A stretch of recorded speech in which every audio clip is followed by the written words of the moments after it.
Dios Todopoderoso, Padre, Hijo y Espíritu Santo, esté contigo y conmigo, y que la paz de Dios, que sobrepasa todo entendimiento, guarde tu corazón y mi corazón en Cristo Jesús.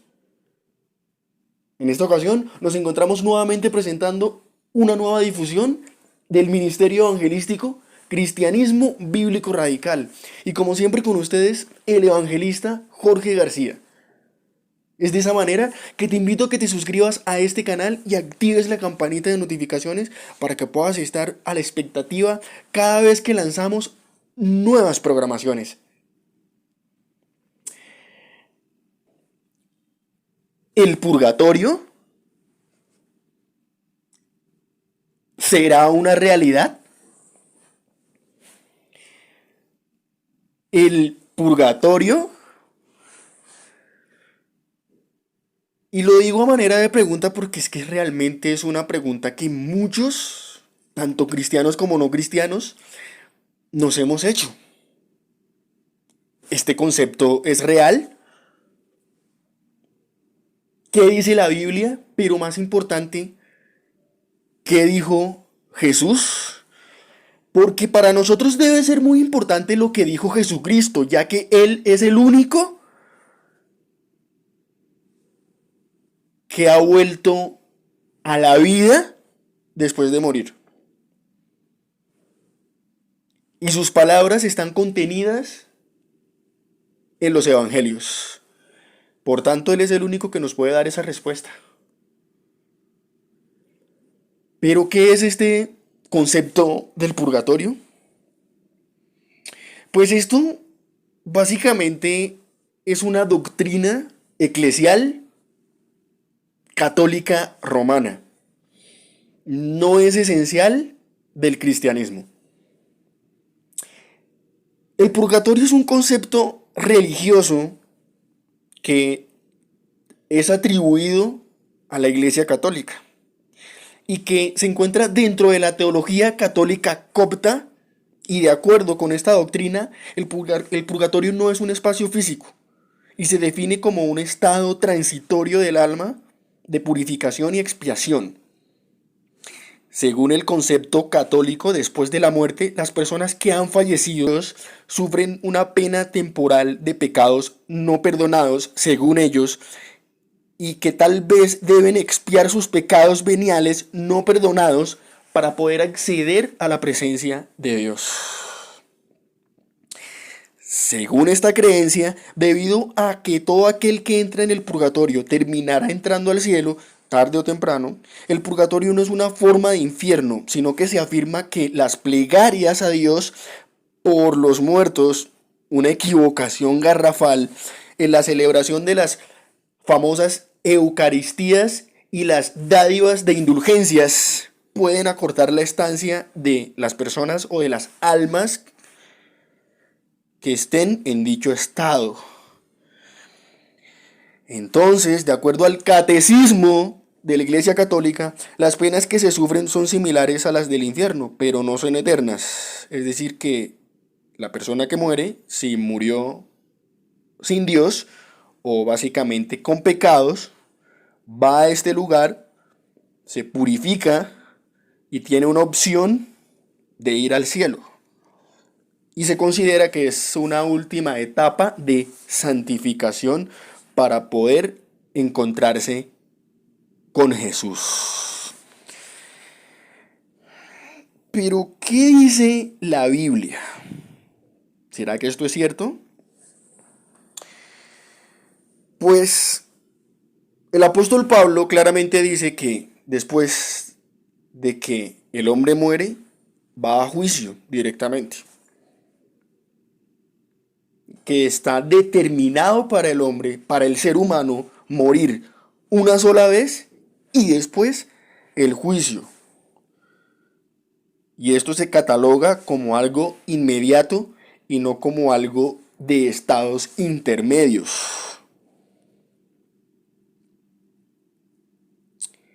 Pero ¿dónde están las malas interpretaciones que están contenidas en el catecismo católico romano y que se han enseñado por cientos de años? básicamente hay tres capítulos y versículos que de manera malintencionada, se puede decir, se han reinterpretado para poder apoyar esta doctrina o esta falsa doctrina del purgatorio. Una de ellas es Apocalipsis capítulo 21, versículo 27.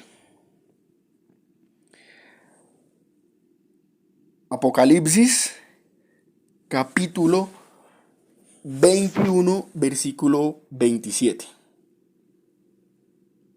Donde dice que nada impuro o manchado entrará en el reino de los cielos.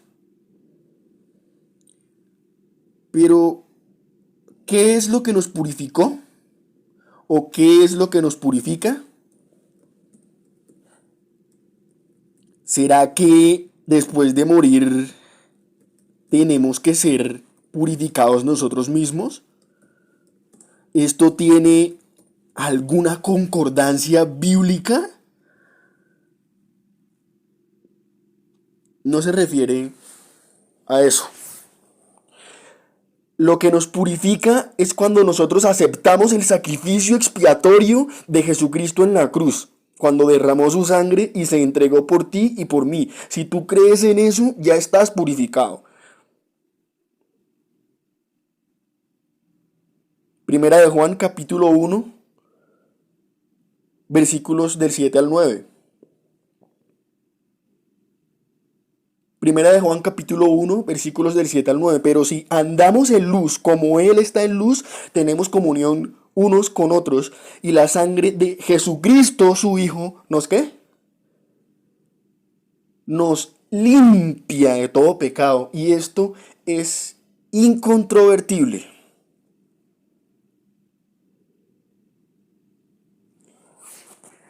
Es decir, que estamos derribando este argumento que afirma de que aquí, como dice Apocalipsis capítulo 21, dice que nada impuro entrará en ella. Quiere decir que los seres humanos que hayan muerto en pecado, que hayan vivido una vida con Dios y tal vez hayan muerto en pecado, pasan por un lugar temporal a purificarse ellos mismos.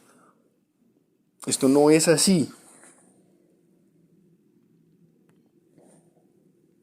O recibiste a Cristo Jesús como tu Señor y Salvador en tu vida, o no lo recibiste, o no fue tu Señor y tu Salvador. Es así de simple, no hay un tercer camino, solo hay dos. O lo aceptaste como tu Dios, como tu Señor, como tu todo, recibiste su sacrificio, aceptaste su redención y fuiste lavado con su sangre, o no. Es así de simple. No hay un tercer lugar en donde tú puedas ir y tengas que ser purificado para que tengas la opción, luego de mucho tiempo, de entrar al cielo. Esto no es bíblico. Otro de los pasajes que usan tanto sacerdotes como apologistas católicos para sustentar esta falsa doctrina del purgatorio es Mateo capítulo 5, versículo 25. Pero no se van al contexto del pasaje en donde el Señor menciona claramente aspectos netamente humanos. Primero, el Señor en el versículo 21 del mismo capítulo 5 de Mateo habla de la ira, en donde el Señor Jesús dice claramente: oísteis que fue dicho a los antiguos, no matarás, y cualquiera que matare será culpable de juicio. Pero yo os digo que cualquiera que se enoje contra su hermano será culpable de juicio. Y cualquiera que diga necio a su hermano será culpable ante el concilio. Y cualquiera que le diga fatuo quedará expuesto al infierno de fuego. Por tanto, si traes tu ofrenda al altar y allí te acuerdas que tu hermano tiene algo contra ti, deja allí tu ofrenda delante del altar y anda, reconcíliate primero con tu hermano y entonces ven y presenta tu ofrenda. Y en el versículo 25 dice: ponte de acuerdo con tu adversario. Podemos definir la palabra adversario con alguien que no está de acuerdo contigo. ¿sí? Con alguien que por alguna u otra razón eh, están en una discusión, en una disputa. Y el Señor dice, ponte de acuerdo con tu adversario pronto, entre tanto que estás con él en el camino. Es decir, tu adversario puede ser alguien de tu familia, puede ser tu vecino, puede ser alguien con quien en algún momento tuviste una rencilla, un problema, una circunstancia difícil y que por esos motivos han tenido discrepancias. Y el Señor Jesús dice, ponte de acuerdo con él, trata de estar bien con esa persona. Eh, si por algún caso, siéntate con esa persona, trata de estar en armonía con esa persona. A eso se refiere el Señor Jesús aquí. El Señor Jesús desde el versículo 21, todo el contexto del pasaje, habla de estar en paz con el prójimo. Primeramente, estar en paz con Dios, luego con el prójimo y luego contigo mismo para tener una vida cristiana genuina y ejemplar. De eso habla el Señor Jesús en ese pasaje. No habla de ningún purgatorio.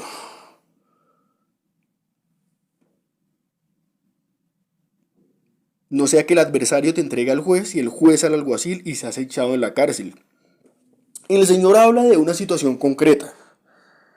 Si tú le debes algo a alguien, el adversario vendría siendo la persona a la que tú le debes. La persona con la que tienes el problema puede ser un problema legal, puede ser un problema de justicia. A eso se refiere el Señor Jesús ahí. Si tú no tratas de conciliar con esa persona para llegar a un arreglo y que el problema se pueda solucionar, pues obviamente que esa persona te va a denunciar. Si tú cometes alguna infracción contra esa persona obviamente te va a denunciar. Pero si tú tratas de solucionar ese problema con esa persona, claramente se van a resolver las cosas y vas a estar en paz con esa persona porque ya resolviste tus problemas. Por tanto, vas a estar en paz con esa persona que es tu prójimo, vas a estar en paz contigo mismo y vas a estar en paz con Dios. Y ese es el mejor ejemplo de una vida cristiana, genuina y ejemplar. No habla del purgatorio como lo afirman y malinterpretan estos pasajes para acomodar la falsa doctrina del purgatorio. Cuando tú y yo muramos, si fuimos purificados en la vida por la sangre de Cristo, esto es, si recibimos el don de Dios del perdón de los pecados a través del sacrificio expiatorio del Señor Jesucristo en la cruz, mediante el derramamiento de su sangre, eso es lo que nos purifica. No hay nada ni en los cielos, ni en la tierra, ni debajo de la tierra que nos pueda purificar. Ningún purgatorio. No es el purgatorio. Es la sangre de Jesucristo la que nos purifica y nos da el acceso para entrar a la presencia de Dios directamente. Amén.